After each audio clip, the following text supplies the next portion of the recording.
6 o'clock. Thank you, everybody, for coming tonight. I know it's very warm. We're gonna try to move at a quick flip tonight, and let's just get started. Welcome to the August 2025 meeting of the Normal Heights Community Planning Group. We are the city recognized planning group for the community planning area of Normal Heights. Runs east from the 805, west from the 15, north of Elkhorn Boulevard, and then up to the canyon rim overlooking Mission Valley. The meeting is being held live, in person, and on Zoom. It is being recorded, and the recording will be available on the planning group's website within the next week or so. For those on Zoom, please note that the chat is not monitored by the board and is not considered part of the official record of the meeting. If you would like to enter your name in the chat to record your attendance, you may do so. If you'd like to be added to the planning group's mailing list, you can provide an email in the chat. A few friendly reminders. I think we probably don't need to remind anybody that's here tonight. We're all here because we care, so let's all be respectful. We're not going to have a problem with that tonight. So I'm going to jump on here. We have a fairly light agenda, and it's extremely warm in here. So I did not incorporate a break, because I think we could probably get through before we need one, but if you do need one, just let me know and we'll take one. So anybody on the board, just yell out point of order, right, and we will do it. Same goes for everybody. With that, let's start with some introductions. I'm Alan Hartula, I'm the vice chair. I'm sitting in tonight because the acting chair is somewhere much cooler right now. So let's just start right there with Kenny. Okay. That's perfect. I'm Julia, and I'm now the secretary. It's written out the fan. I'm Sammy Burrows. Mike here. Brian Adams. Bud Waller. Nancy Lawler. Resident Normal Heights in 1986. Anybody in the house want to introduce yourself? My name is Matthew. I've lived in Normal Heights since 2019. Welcome. Welcome. Oh, welcome. I'm Luke. I've lived here for like 4 years. Longer than say. 2 years. Oh, welcome. And I'm Danielle. Hi. I'm Sarah. I'm community representative with Council Office District 9. My name is Esteban, Normal Heights resident for 20%. Yes, sir. Good to see you. Good. Go ahead and introduce yourself. Sierra, West Nile Rivers. I don't know. All right, great. So we all know each other now. Let's move on to agenda setting modifications. Any items anybody wants to add to the agenda or take from the agenda? Is it possible, I have to deal with some, our unit is having us move, and so I need to get out tonight for like today, so can I do my community update sooner? Right now. Oh, right now, okay. Yeah, we're right now. So community engagement, we did not meet. We tried to, but it did not work out, I think it's just summer, but we will, I can send out an email this week about let's try to get something on the calendar, because especially with September, Adams Avenue Street Fair is coming up. So do we know if we're gonna have a booth? We will have a booth. We will All have a booth. registered for it this week. Okay. So that's something that we probably need to talk as like a community group, and then there'll probably be signups to have people work the booth so that we can get some awareness out in the community. And then the sign locations, just FYI, the one that's directly out in front of here, that's located in the back over here behind the like black mat. I don't know what it is, but in the corner. Huh? In the closet. In the closet, yeah. So it's standing up with that there. So I guess like Paul normally would probably put it out when he gets here, but just for reference, if anyone else wants to figure out if someone's not here. And then the other one lives at her house right now, and I kicked out.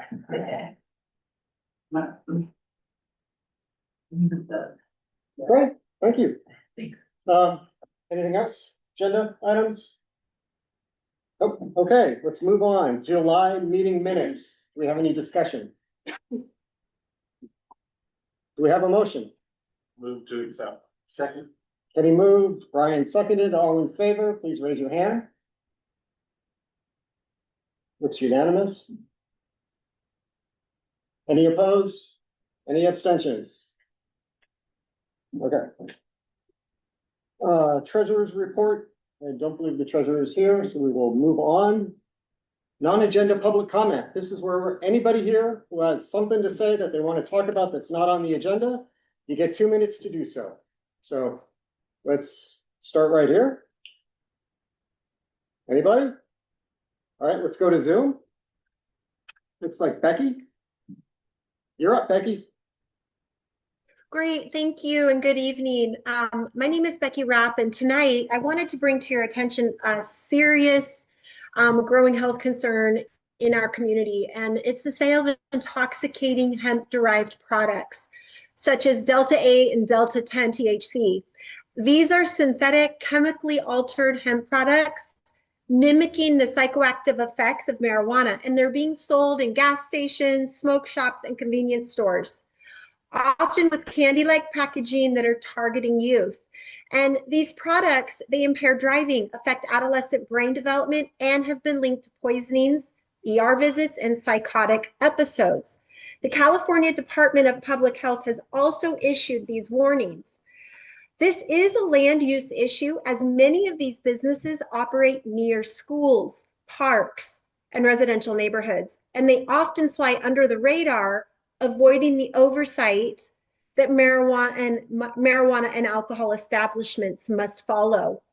Just last week, the San Diego Union Tribune reported that the city shut down the Secret Yard Hookah Lounge in Logan Heights after years of violence, illegal activity, and code violations. The San Diego police responded with over 200 calls at that single location.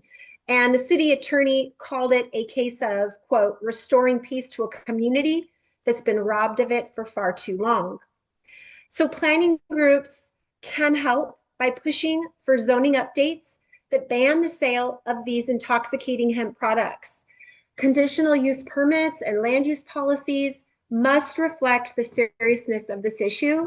And so tonight, I just urge this planning group to recommend a citywide ban on the sale of these products and support stronger zoning protections. We must be proactive and not reactive when it comes to public safety. Thank you. Thank you. Exactly 2 minutes. Outstanding. Anybody else on Zoom for public comment? Nobody on Zoom? Art. Hi, I was wondering, did anybody else's, value of anybody else's house go up 50,000 bucks on their property tax this week? I saw that mine did a little more. You know what I'm talking about? The, service charge, they're now putting on formerly free, now included service charge to have your trash picked up, which for me, I have a teeny amount of trash. The rental across the street that has 18 people living in it, a huge amount of trash. Their technique is they put it on the curb and it gets picked up for free.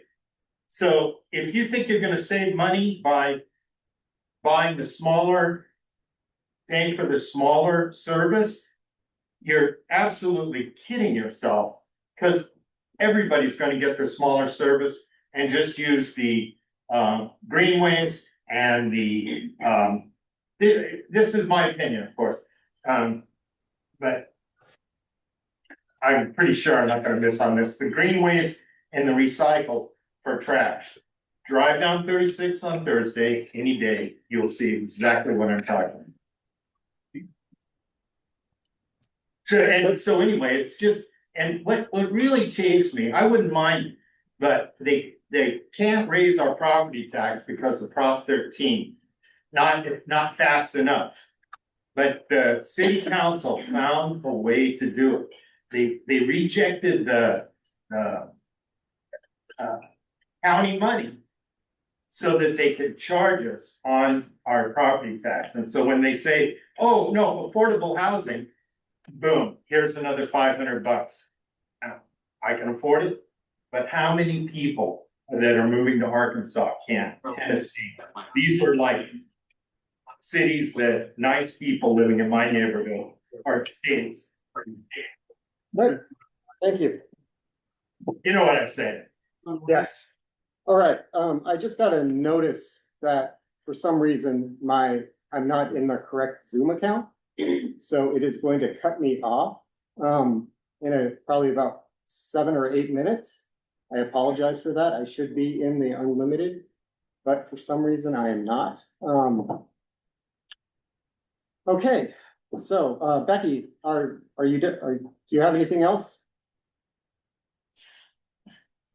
Okay, anybody else in the room? All right, non-agenda public comment over. Sarah, Yes. elected representatives. Hi, everyone. My name is Sarah, and I'm from Council Office District 9. I just have a few updates for you all. So first about Ward Canyon Park. I'm sure you've seen the storefront building is finally down now. There's still the fencing that's up. So the fencing is scheduled to be removed sometime in August. I don't know what exact date yet, but that's what the engineering department told us. I believe they're still doing some like cleanup and just finishing up all like the smaller construction activities, even though the building is down. But yeah, our office wanted to also host a celebration for the building being down. We're aiming for sometime in September. We're still working out details, but I should have more information for you by next month. And it would be a cleanup as well at the park. Second, I understand that there has been a lot of concerns about 40th Street. I also see it on the agenda. So our office has tried as best as possible to be responsive to everyone who's expressed concern about it. I understand like there's construction activities that come and go and it's very disturbing to the residents there.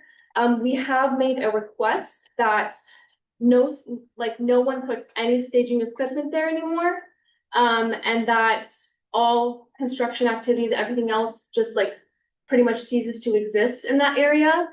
Given that it has caused a lot of disturbance. But the last construction activity should have wrapped up in July 24th. It was a project related to SDG&E, and they were just staging their materials there. Are there any questions about Ward Canyon specifically? They're no longer there no more. Yeah, they're not there anymore, and no one should be coming back. So if you see anything, feel free to reach out to us. Okay. And then other updates, let me just look on my phone. Also last week, our office, in partnership with the council member Marnie Von Wilbert, hosted a community town hall to discuss the grocery transparency ordinance. The ordinance passed in April 2025. It requires large grocery retailers to offer in-store alternatives to digital-only discounts, ensuring all customers have equitable access to lower prices. A recording of the town hall is available online at mysandiego.info/coupon. We will be hosting another town hall here in District 9 later this fall, and I'll come to you with more details next month on it. And finally, we just wanted to let you all know that the budget process is starting again in September. The reason it's so early is that we want to give our suggestions for the budget to the mayor at the beginning of the process. Not at the end, when most of the decisions have already been made. So we'll be reaching out to neighbors and community groups next month with more information on that. For more info on the City of San Diego budget, you can visit sdd9.info/D9 budget. And I'm also happy to send you these links through email. And that's it for my update. Thank you, Sarah. Thank you. All right, do we have any other elected representative? Actually, Alan, I had Yes. a question for Sarah, but are we gonna get cut off from the Zoom? Should I hold it? Go ahead and ask it real quick. Okay. 4 So- minutes before you get cut off. On June 16th, the City Council was presented public comments regarding the ADU program in San Diego. Of the 295 comments from Mr. Elo Rivera's district submitted via the city website that had a clear view on the subject, 3 of them were in favor of unrestricted ADUs, while 292 wanted more restrictions and a return to sanity and safety in the housing market regarding ADUs. Mr. Elo Rivera voted against those 292 of his constituents. Despite requests for a reason and a deviation from what his constituents wanted, we have failed to get an explanation on this vote. On July 22nd, the City Council voted to solidify their June 16th decision to limit out of control to ADU apartment complexes, often in high fire zones. Again, Mr. Elo Rivera's constituents filed comments via the city website.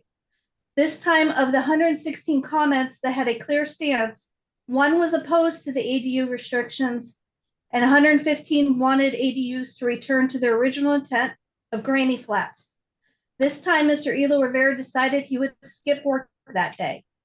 So I feel I must ask, does Mr. Elo Rivera believe he does not need to represent his constituents? If so, who does he think he needs to represent? A lot of questions directed towards me. So yes, of course, we do represent our constituents and we care about your feedback. In terms of the ADUs, I know there's been a lot of changes, like new things added to the policies. Actually, I also have my coworker Roberto Maureen on the call. He can probably provide more information on it. But Roberto, if you can't speak, I'm also happy to follow up with you via email individually, Rainey, if that's okay. I think constituents deserve an answer, not just me. No, I agree with you. I just don't have the information on hand with me right now. It would be more appropriate for me to speak with our housing policy director, so I can communicate accurate information to you. Can you come back to us at next month's meeting with an answer? Of course, I'd be happy to. Thank you. Yes. Hey, thank you. I am going to jump ahead since it looks like we're going to get cut off from Zoom in 2 minutes, to the potential action item regarding property line surveys. Oh, I'm sorry. Hi, my name is Ash Khan. I'm here on behalf of the Office of Assemblymember Dr. Lachey Sharp Collins. I don't know that you guys got much of a presence from our office, but we were just building the office together and really look forward to having a presence here. Just the biggest updates I wanted to give to you guys are in regards to our legislative package. The Assembly member has just put forward her first legislative package, and many of those bills have now made it to the state Senate. One has been signed into law by the governor, and just a couple from here are just a couple on here just haven't moved forward at all from committee. But I'd be happy to go through those. The first one is Assembly Bill 802, which addresses youth hunger in juvenile detention facilities by establishing a regular survey of youth nutrition in these detention facilities, and will be mandated to ensure proper oversight of conditions in custody. Next is Assembly Bill 829, which has made it to the state Senate. Most of these, including 802, have made it through to the state Senate. This addresses Parkinson's disease research by establishing a fund to vital medical research on this disease and trying to figure out how we can further mitigate it. Assembly Bill 847 addresses law enforcement oversight commissions. By law enforcement oversight commissions will gain the authority to access necessary records which they didn't have access to before. If this passes, this one, it's passed the Assembly, it's on its way in the Senate, and provides tools to get more meaningful data. Senate. The governor will be required to appoint an additional faculty member to the CSU Board of Trustees, ensuring better faculty representation. Assembly Bill 987. This protects California citizens from unreasonable towing fees, junk fees essentially. And as new regulations aim to ensure fair practices are followed statewide. And Assembly Bill 1027, with cannabis testing, the Department of Cannabis Control will be granted the authority to oversee cannabis product testing, further enhancing consumer protection and product safety. And we have some other bills also that have made it through to the state senate. We have some that haven't made it there, but I'd be happy to discuss some of those further with you guys. Great, thank you. And who's the representative? Assemblymember Lachey Sharp Collins from District 79. Okay, thank you. Yes, sir. Alan, if no one has questions, my colleague Roberto, I was just messaging with him. He just wanted to introduce himself very quick. Okay, Yes. all right, Roberto. Hey, thank you, Alan. Sorry for the noise here. I'm at the Kensington National Night Out, so apologies for not being there tonight. And my name is Roberto Marin. I am the new director of community empowerment for Council District 9, Sean Elo Rivera's office. Great to see you all. I want to just give you a brief introduction. I'll be overseeing the whole district and our community engagement operations. We're really excited to revamp and also kind of be out more in the community. So I'll be planning on meeting with the chair and other folks in the community and making the rounds with folks in the next month or so.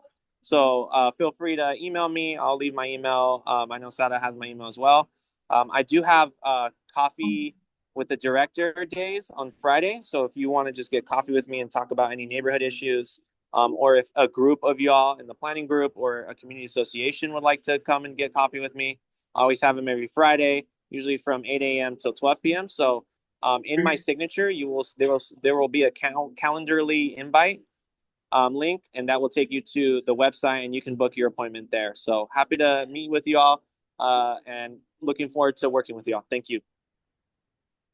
Thank you, Roberto. All right. Let's see, I'm going to explain what happened with the Zoom. I was logged into the wrong account apparently. It's the same login and it somehow used the wrong one, but I'm in the correct one now and we should have almost everything recorded except for a little bit. So let's move on. Any other elected representatives? Nope. All right, moving on. We are up to, first agenda item of the night, the ongoing use of 40th Street between Madison Avenue and the 15 freeway entrance ramps as a street paving staging area. All right, we've got a couple of PowerPoints and I'm not the greatest at these, so I'm going to try to do it correctly.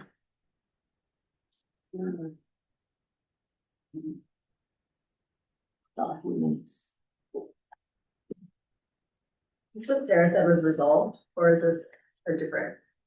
I'm sorry? Is this the same thing that Sarah was saying was resolved, or is it a bit different? We hope it's resolved. Yeah. Resolved in what way? That, You got confirmation. yeah, that there would be no staging equipment on 40th Street. Okay. And does that pave the way for a different use? It could, but we don't know yet for sure. Okay. Is there gonna be a little, I came for that subject. Can I comment after you get the PowerPoint? Definitely. Thank you. There will be discussion afterwards. I'm going to start off with a very brief historical overview. First, can the folks on Zoom see the PowerPoint? Yes, we can. Outstanding. Last time they couldn't, so I was.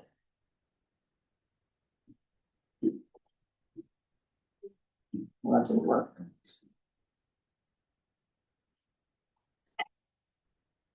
Okay, so I just want to do a quick overview of the history because I wasn't aware of it. Basically, at this block of 40th Street, it is surprising. In fact, I have notes. I'm just going to use them so I don't rattle too long. So this stretch of 40th Street, starting from when it was first laid out in the early 1900s until the late 1950s, when the first phase of the 15 was built, dead ended at the canyon rim, very much like 39th Street still dead ends at the canyon rim. About halfway between Madison Avenue and Adams Avenue. This is the view from the other side. This is the Kensington side. There's 40th Street right there. That's the canyon rim. And then this is the block that was removed and all these buildings were removed for the 15. Fast forward to the late 1950s when they were building the 15, 40th Street still ended right there at the canyon rim. At this point, they were starting to build a downhill slide basically toward where Ward Road used to run, where the 15 now runs. And then here's what happened when they were constructing the last part of the 15, when they connected it south of Monroe. It's still ending right there. You can see all these houses and the apartment building that were still there at the time. And they were just starting to build the connection to the new exit ramp from the freeway to Adams Avenue. And this is what's in the current community plan. It identifies 40th Street as a 2-lane connector running between Adams Avenue and North Mountain View Drive. That doesn't make any sense because 40th Street goes nowhere near North Mountain View Drive. I'm assuming they meant Monroe because that is where the dark line connector, the dark line signifies a 2-lane connector, and it runs between Adams up here and Monroe right here. So this is what we're all familiar with. It's been in place for about 25 years now. They've put in these, Caltrans put in the entrance and exit ramps, and they're pretty much designed to accommodate traffic going to and from Adams Avenue and traffic going to and from 40th Street.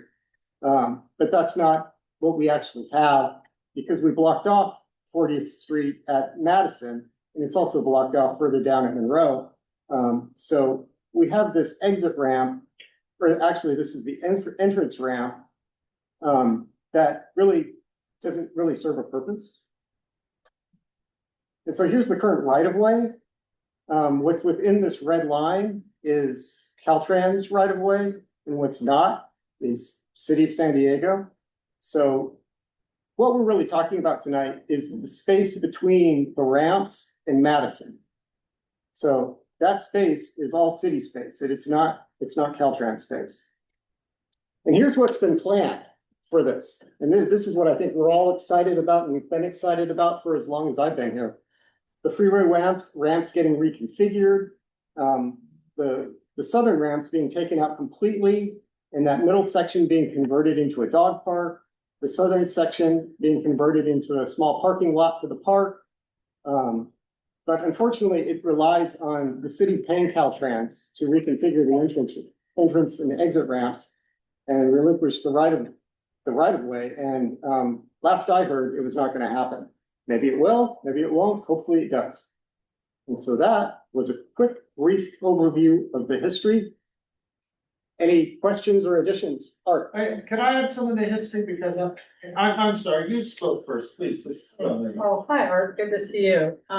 Mary Ann Green. I've lived in the neighborhood since 2002. I was the first member on this committee from south of Adams ever in history. That's a little claim to fame. And I come intermittently.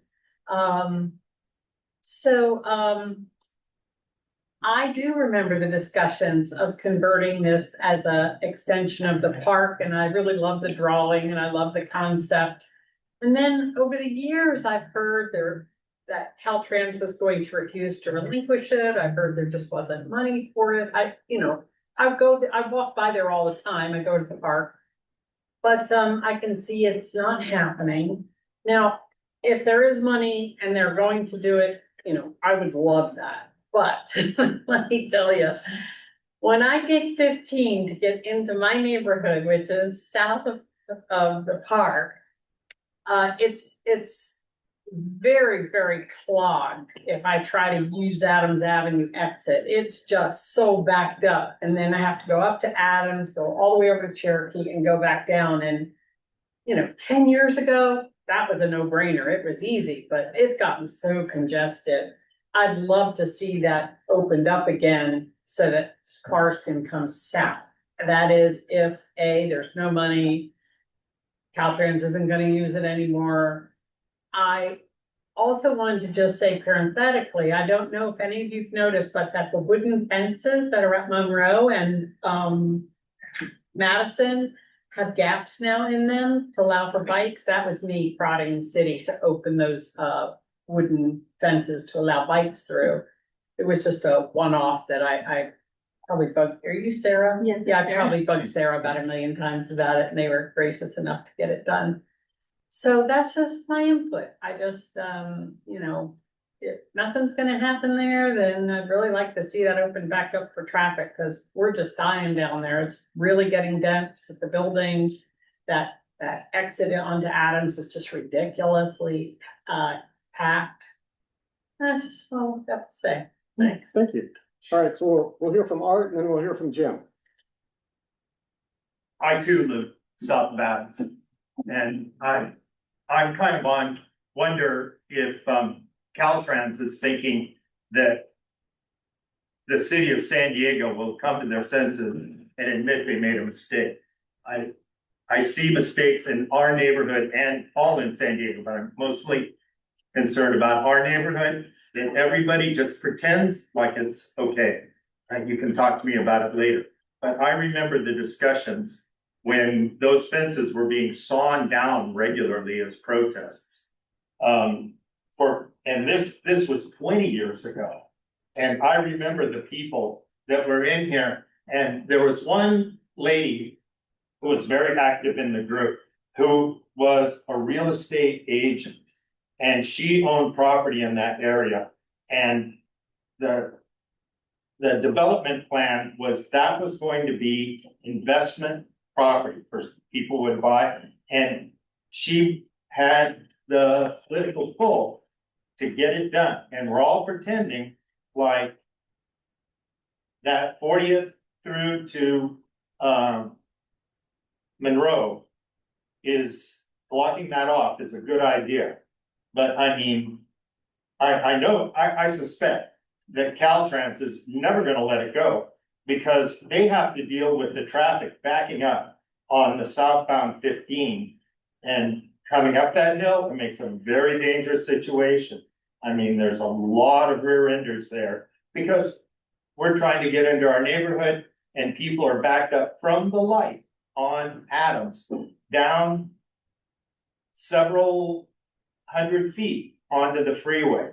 And I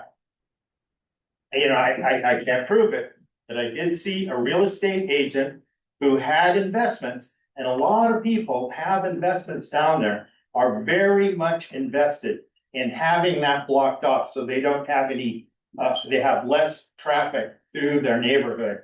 And as such, it's more desirable. So I think a lot of people, and let's be honest, if you have investments there, I think you should mention it. A lot of people are saying the children, but what they really mean, my investment. I'm done. Thank you. Thank you. Oh, wait, I have a point of order. Several people here have come up and spoken to me directly. If the meeting, which is run under the Roberts Rules of Order, if I'm out of order, please mention it to the chairman. Don't come to me personally. Technically, it's offensive, I forgive you because maybe you don't know. But you can speak to this guy, but he can't speak to you. That's what I'm hearing. So it's okay for you to be disruptive? No, nobody to ask you to please be quiet so we can hear. Now, listen, this is, All right. if I can have the. We're moving on. Explain how objections are made. We're moving on. Thank you. We're moving on. Okay, Jim. Hello, everybody. Thanks for allowing me to participate offsite. My name is Jim Barros. I chair the Adams Community Recreation Group, who's responsible for providing input to the City of San Diego Park and Rec Department about the development of Ward Canyon Park and the other recreation facilities in the neighborhood. I'm a little confused about what is the issue here. I understood we were going to be talking about the staging of work construction stuff on the closed section of 40th Street.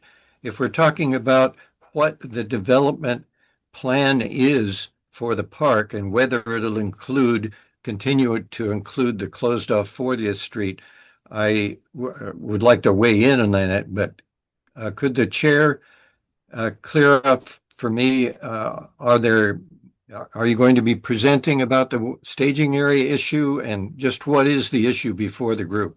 The issue is the staging issue. I thought it might be helpful to just have a little bit of historical background of how 40th Street ended up that way. I did not expect to get stuck there.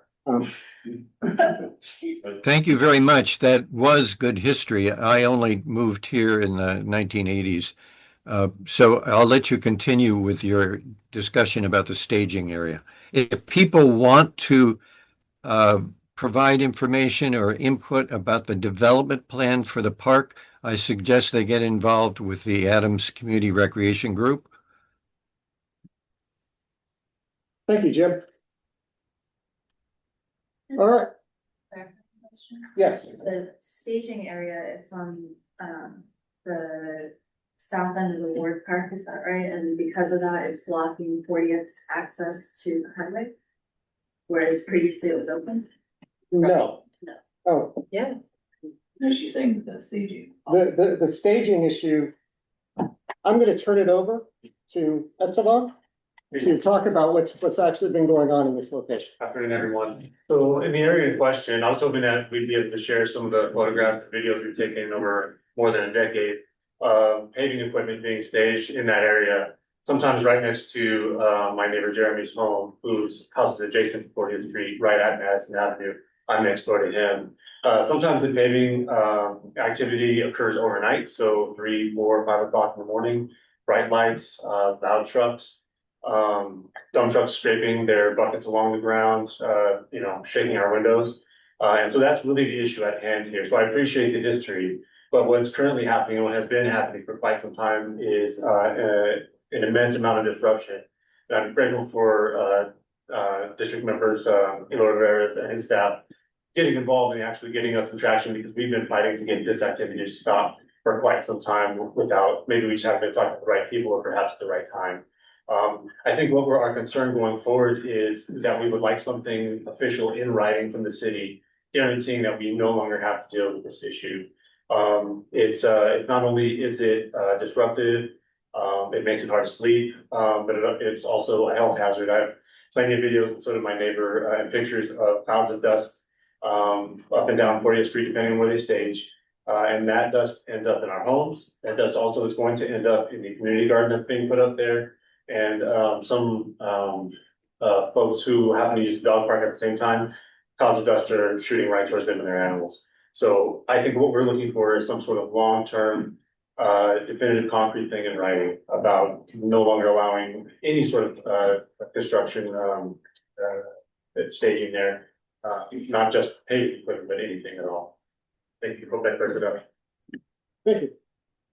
And I think what I'll add, and as Esteban said, Jeremy Dawson Richardson, I've lived in Normal Heights since 2003 and at that site since 2009. In addition, who's our point of contact?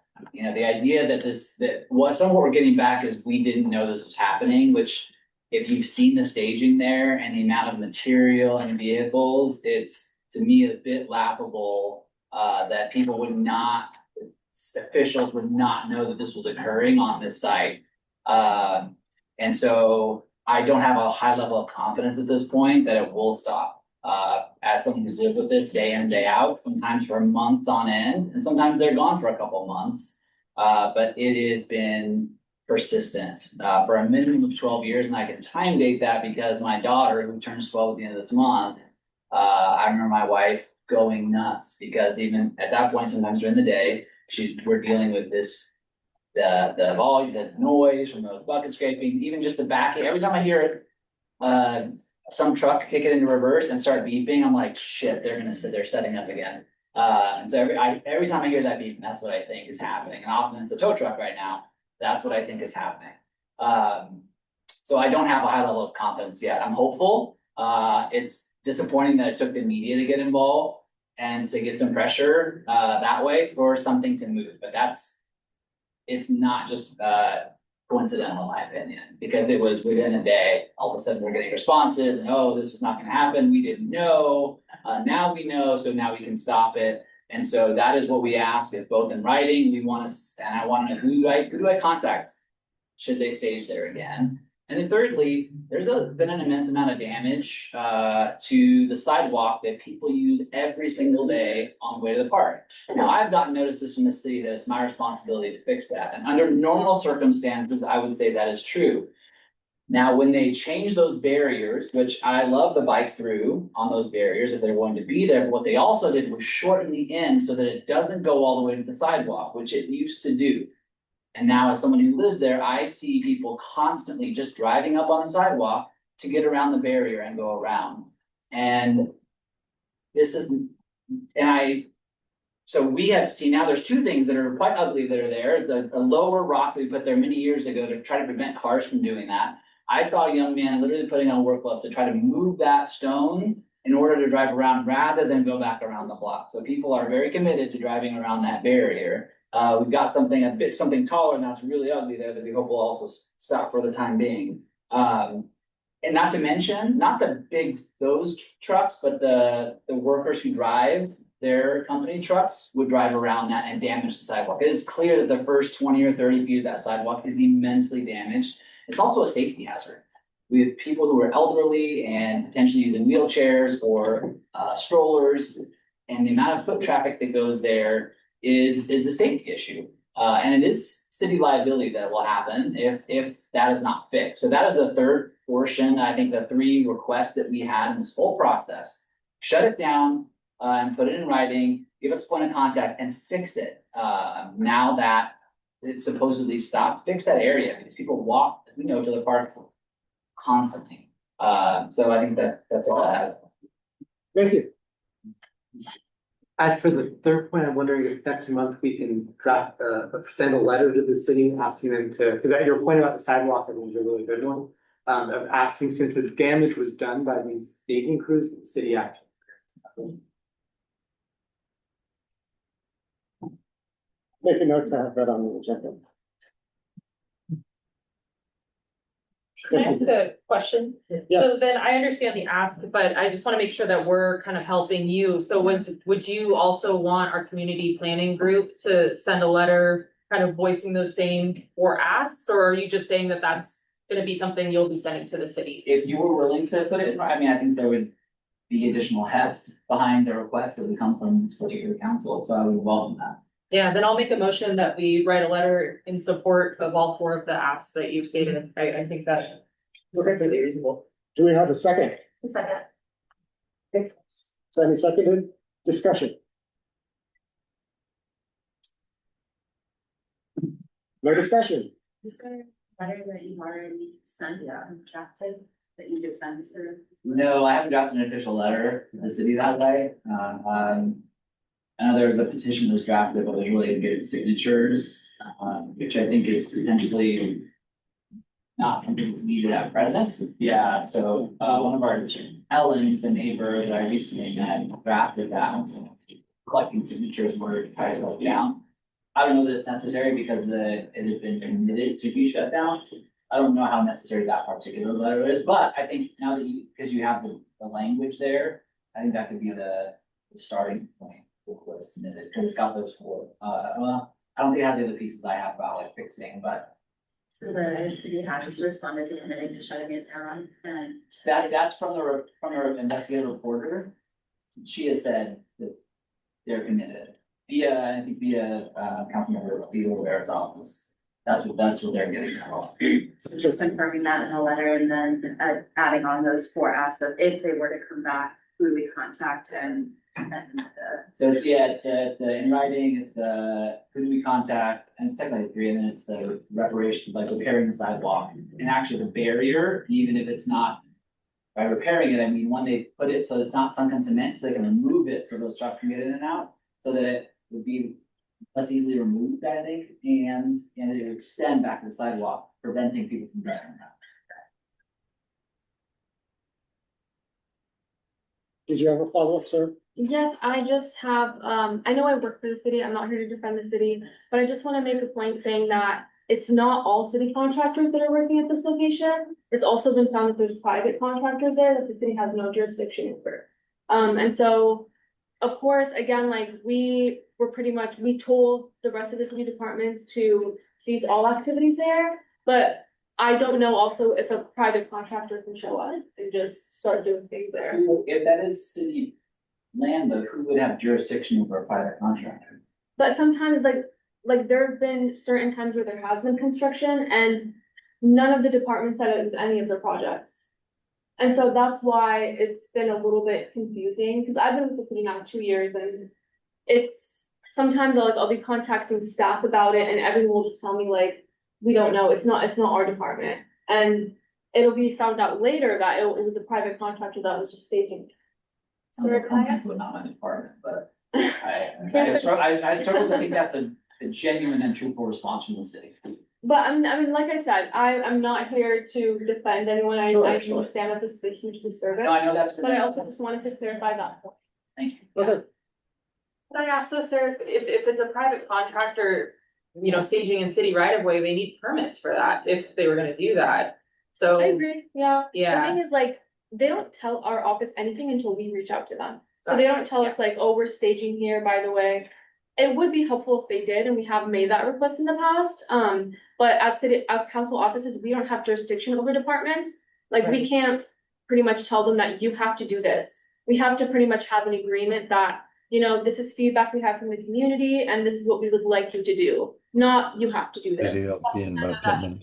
Yeah, so then maybe in that case, the letter should be directed not only to council office, but also to engineering staff, because they're controlling those contracts. I or think to the permits. mayor's office, to the And mayor's council office. Yeah. Okay, yeah, thank you. Okay, do we have any more discussion specifically on the motion?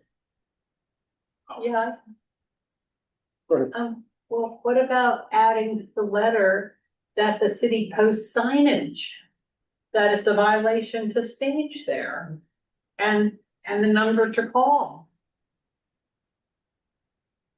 I can tell you, I've taken photos of the license plates of all of the vehicles, sent them marked. Maybe that's something we can all do. And it was really creepy because it was the middle of the day and nobody was there. But their clipboards were out, their hard hats were out, it was like a Twilight Zone episode. Very strange. You sent them to get it done, or what? Yeah, Through what, like, what was your? I don't remember, whatever worked. But I took pictures of license plates, would that be helpful, Sarah? Yes, that was, Then you can identify who owns that vehicle. yes.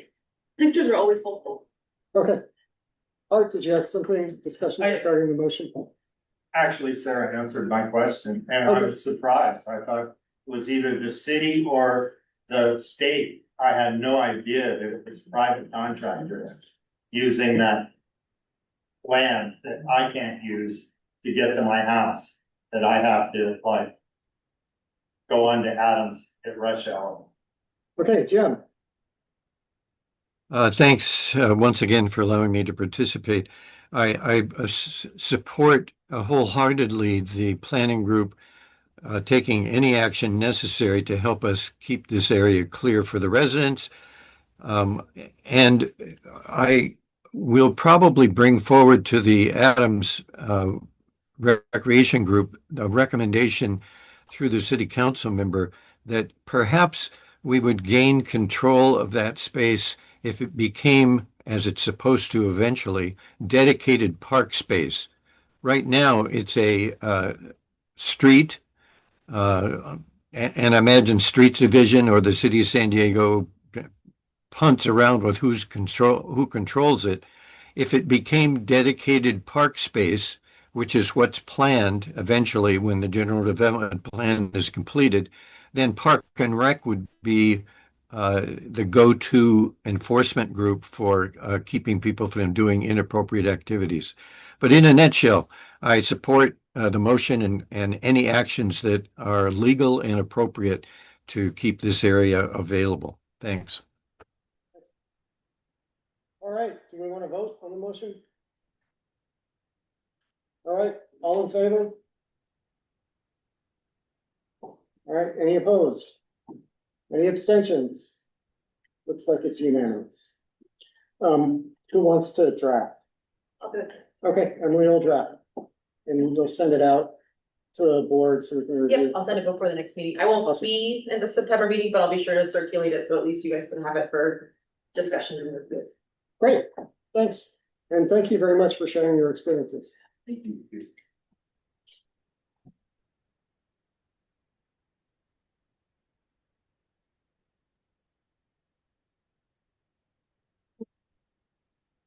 Okay, do we have the owl back for the Zoom folks?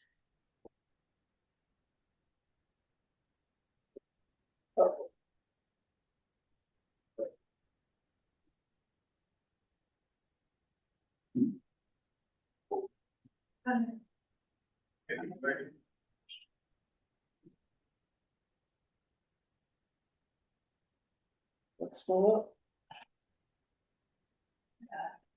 No, okay, great. Next up, it looks like I'm gonna be kicked off of Zoom again in about 10 minutes, so even though it's supposed to be ongoing. All right, so do we have anything regarding the property line surveys? Is that all taken care of already? I wasn't positive, that's why I put it on the agenda. I don't think a letter was sent around to review. Okay, do we know who is drafting it? Oh, wait, no, actually, maybe it was the idea of writing the letter. That would. Because we had to have the discussion, and then we were saying the next meeting we would then make the motion to actually approve, to write a letter. Okay, so who wants to draft the letter regarding the property line issues? Survey markers. Anybody? Was it wrong leveraging the speaker from last presentation to help us? Yeah, I was gonna say Ronnie's on here. They're part of.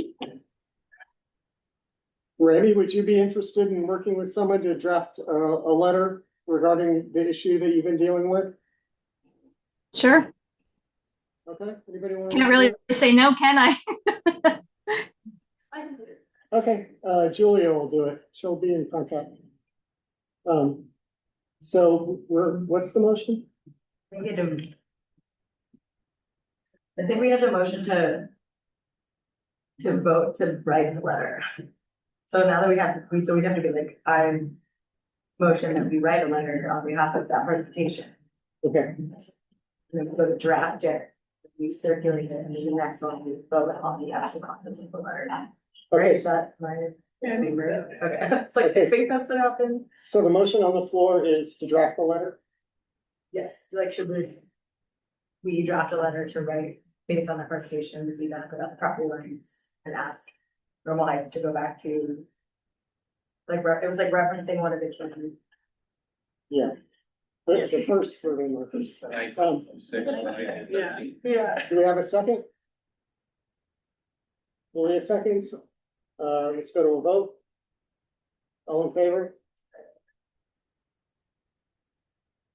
Looks like it's all in favor. Don't see anybody opposed or abstentions.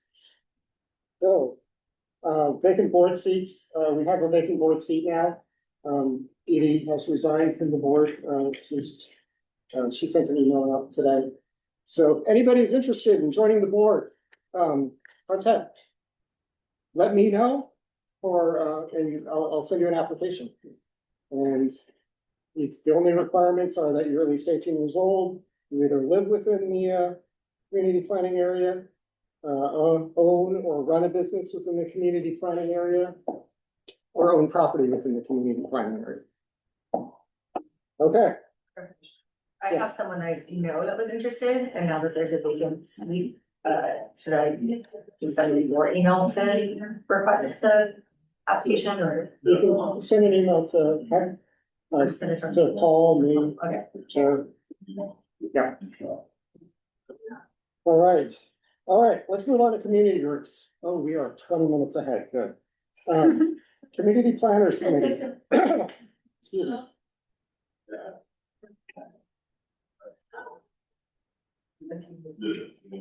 All right, Paul forwarded me something for the Community Planners Committee. Let's see. Their last meeting had a presentation from the Airport Authority on plans for Terminal 2 upgrades. The remainder of the meeting was focused on the barriers to access when viewing plans submitted for projects. They drafted a letter. It's somewhat redundant to the complaint that was submitted to the grand jury last year. Basically, the big complaint is they're charging a $34 administrative fee to access public records. And they're continuing to be concerned about the $1,000 appeal fee. The fee structure is burdensome. Yes. And there's ADA compliance and issues regarding access to these records. So, Adams Avenue Business Association. Scott sent me a report. Street Fair, weekend of September 20th, 21st. At that time, we didn't have a booth registered. We do now. The ABA Summer Mixer is tonight, right now. It's ending in about 5 minutes. Participating AV Business Association businesses are going to start offering military discounts through a new locally based app named Valor. The Business Association is interviewing this week for 2 new part-time maintenance workers that will do daily trash and graffiti abatement.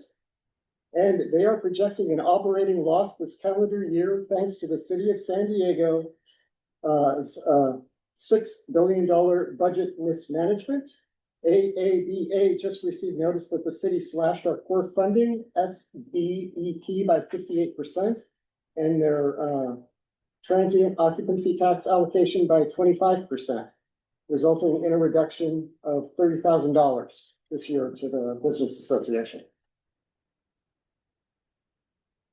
Do we have anybody from El Cajon Boulevard Business Improvement District? Okay. How about the Community Association or Urban Arts? All right, what about Parks and Rec? I don't know if Jim wants to still on, if he wants to talk or. He is not on. We had a meeting, but we didn't have enough people to do anything. We just went over a few things, and their director, their entertainment director was not there, neither was Michelle, so it's just us, that had the meeting, and they were talking about, they did a report about, they had a really good, summer camp for the kids this year. It's really good, and there's going to be, the Business Association, put up the money for the movies in the park, and it's supposed to be this month. I can't remember what it was. I don't know, it was whatever the Saturday was, I don't know if it was the 15th or what, but they're supposed to have a movie there at the park. It'll be on the website, Movies in the Park. Website will have a list of all the different movies. And they're listing one over here at this gate over here. I don't know if it's for word camp or not. By the school, there's a sign that says that Movies in the Park, and has the name of the movie. And again, popcorn, I guess games or something. Great. And that's always the second Thursday of the month. And second Tuesday of the month. The fourth Tuesday of the month, sorry. Fourth Tuesday of the month at 6 o'clock, there's a meeting. Anybody wants to be on the board for the rec center, we need volunteers, yeah. Do it, please. So that's it. Great, thank you. We're about to get kicked off of Zoom again, so I'm gonna have to get back on there. Do we have an update for the community plan update? Yes, our next meeting for the Mid-Cities Community Plan Working Group is next Wednesday, August 13th. It's from 6 to 8 p.m. at the Global Village Event Hall. The information's online, or see me after and I can give you the address information, but the agenda is basically going over, they have this draft ideas report. So we've kind of gone through all the existing conditions. We're not quite at actually preparing a plan yet. Right now, it's just, let's talk about our ideas for what the plan will look like, which we will see hopefully probably next year. So that's the agenda for that. And that's all. I'll bring an update. Well, I won't be here, but I'll send one for an outcome of the meeting next month. Right. You want to move on to your next update? I know, I'm always like this. I don't think, no update. I think our next for utility undergrounding and the streetlight MAD, our next steps were to ask someone from the city as well as SDG&E to come and present at this group at a future meeting. Because there has been, I guess, a lack